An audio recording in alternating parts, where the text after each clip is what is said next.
என்ன மாதிரி ரொம்ப வருஷம் டிஎன்பிஎஸ்சி படிக்கிறவங்களா இருந்தால் இந்த வீடியோ கண்டிப்பாக உங்களுக்கு தான். மோஸ்ட்லி இப்போ ஃப்ரெஷ்ஷாக காலேஜ் முடிக்கிற பசங்கள்லாம் ஃபஸ்ட் அட்டம்ப்ட்லேயே கிளியர் பண்ணி போஸ்டிங் வாங்கிடுறாங்க. நாம் தான் புக்கு மாறினாலும் சிலபஸ் மாறினாலும் படிச்சுட்டே இருக்கிறோம். ஃபஸ்ட்டெல்லாம் குரூப் 4னா ஸ்கூல் புக் மட்டும் படித்தா போதும் அப்படின்னு இருந்தது. ஆனால் இப்போல்லாம் குரூப் 4 எக்ஸாமுக்குமே நீங்கள் குரூப் 2 குரூப் 1 மாதிரி அவுட் சோர்ஸ் புக்ஸும் நிறையா படிக்கணும்.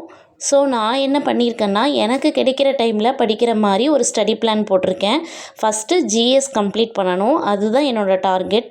டோட்டலாக ஜிஎஸ்ல 6 யூனிட் இருக்குது. இதில் இப்பொழுதைக்கு ஃபஸ்ட்டு நான் பாலிட்டி, எக்கனாமிக்ஸ் அண்ட் ஹிஸ்ட்ரி இந்த 3 யூனிட்டுமே எடுத்திருக்கேன்.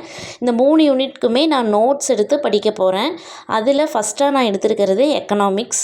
எக்கனாமிக்ஸில் 4 பார்ட்டாக பிரித்து அதில் ஃபஸ்ட்டு பார்ட்டை வந்து ஒரு வீக் வச்சுக்கலாம், செகண்ட் பார்ட்டை அடுத்த வீக் வச்சுக்கலாம் அப்படின்னு தான் பிளான் பண்ணியிருக்கேன் நான். கிருஷோபா அகாடமியில் இந்த 3 யூனிட்க்குமே டோட்டலாக எவ்வளோ டாபிக்ஸ் வருதுன்னு போட்டிருக்காங்க. அந்த வீடியோ ரொம்பவுமே யூஸ்ஃபுல்லாக இருந்தது. நியூவாக படிக்க ஸ்டார்ட் பண்ணுறவங்களுக்கும் செல்ஃப் ஸ்டடி பண்ணுறவங்களுக்கும் இந்த பிளான் கண்டிப்பாக ரொம்ப யூஸ்ஃபுல்லாக இருக்கும். இந்திய அரசியலமைப்பு அப்படின்னு ஒரு டாபிக் எடுத்துக்கிட்டோன்னா பிரகதீஷ் பப்ளிகேஷன்ஸில் என்ன கொடுத்துருக்காங்க, புக்கில் என்ன கொடுத்துருக்காங்க, வெங்கடேஷன் புக்கில் என்ன கொடுத்துருக்காங்கன்னு எல்லாம் நம்ம படித்து நம்மளாக கன்சால்டேட் பண்ணி ஒரு நோட்ஸ் எடுக்கும்போது தான் அந்த டாபிக் பற்றி நம்ம முழுசாக புரிஞ்சுக்க முடியும்.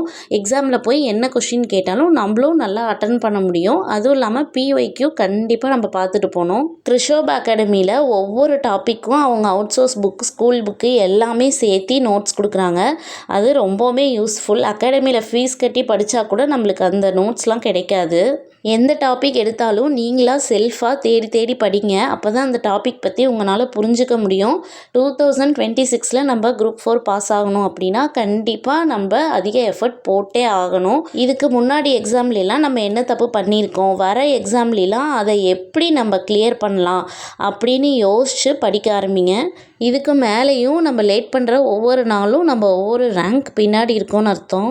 இந்த டைம் நான் என்ன யோசிச்சிருக்கேன்னா நோட்டிஃபிகேஷன் வர்றதுக்கு முன்னாடியே நம்ம ஃபுல் சிலபஸும் கம்ப்ளீட் பண்ணி தரவாக இருக்கணும். நோட்டிஃபிகேஷன் வந்ததுக்கப்புறம் டெஸ்ட்டும் ரிவிஷனும் மட்டும்தான் இருக்கணும்னு நான் பிளான் பண்ணியிருக்கேன். எக்கனாமிக்ஸ் படிக்கிறதுக்கு நான் யூஸ் பண்ணுற அவுட் சோர்ஸ் புக் என்னென்னா சுரேஷ் ஐஏஎஸ் அகாடமியோட இந்தியன் எக்கானமி A3 புக்கும் சந்தோஷ்மணி அகாடமியோட ப்ரீவியஸ் இயர் கொஷின் பேங்க்கும் தான் எனக்கு யூஸ்ஃபுல்லாக இருக்குது.